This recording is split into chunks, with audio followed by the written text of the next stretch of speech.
கர்த்தருடைய நாமம் மகிமைப்படுவதாக. இந்த புதிய நாளின் தியானத்துக்காக எடுத்துக்கொண்ட வசனம் 1 நாளாகமம் 4வது அதிகாரம் 10வது வசனம். யாபேஸ் இஸ்ரவேலின் தேவனை நோக்கி, தேவரீர் என்னை ஆசீர்வதித்து என் எல்லையை பெரிதாக்கி உமது கரம் என்னோடு இருந்து தீங்கு என்னை துக்கப்படுத்தாதபடிக்கு அதற்கு என்னை விலக்கி காத்தருளும் என்று வேண்டிக் கொண்டான். அவன் வேண்டிக் கொண்டதை தேவன் அருளினார். ஆம், யாபேஸ் தன்னை ஆசீர்வதிக்கும்படி கர்த்தரிடம் கேட்டான்.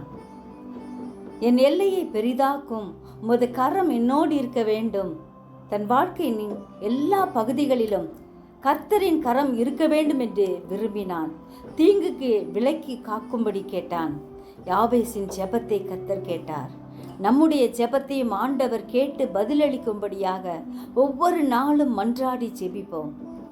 ஜெபத்தை கேட்கிற ஜீவன் உள்ள தேவன் நம் ஒவ்வொருவரையும் ஆசீர்வதிப்பார், நம் ஜெபத்திற்கு பதிலளிப்பார். ஜெபிப்போமா? ஜெபிக்கிறதான் நல்ல இயேசுவே, இந்த அருமையான நாளுக்காக நன்றியோடு ஸ்தோத்திரிக்கிறோம் ஐயா. ஆண்டவரே, நீர் எங்களை ஆசீர்வதிக்க வேண்டும் என்று சொல்லி யாபேசை போல நாங்களும் ஜெபிக்கிறோம். நீர் எங்கள் ஒவ்வொருவரையும் தொட்டு ஆசீர்வதியும். உம்முடைய கரம் எங்கள் மேல் இருக்கும்படியாய் கெஞ்சுகிறோம் ஐயா. எங்களுடைய வாழ்க்கையின் எல்லா பகுதிகளிலும் கர்த்தரின் கரம் இருப்பதை நாங்கள் உணர கிருபை செய்யும்படியாய் கெஞ்சுகிறோம். தீங்குக்கு விலக்கி பாதுகாக்கிற உம்முடைய கரத்தில் எங்களை பூர்ணமாய் ஒப்பு கொடுக்கிற ஐயா. பரிசுத்த ஆவியானவர் எங்கள் ஒவ்வொருவரையும் ஆளுகை செய்வீராக.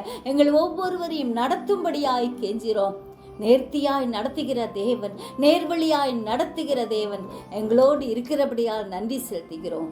உடைய கரத்தில் எங்களை ஒப்பு கொடுக்கிறோம். எங்கள் ஒவ்வொருவரையும் ஆசீர்வதிங்க, பாதுகாத்துக்கங்க. எப்பொழுதும் உடைய கிருபை எங்களை சூழ்ந்து கொள்வதாக. கிருபை பெருகட்டும். இயேசுவின் மூலம் ஜெபங்கேளும் பிதாவே, ஆமென்.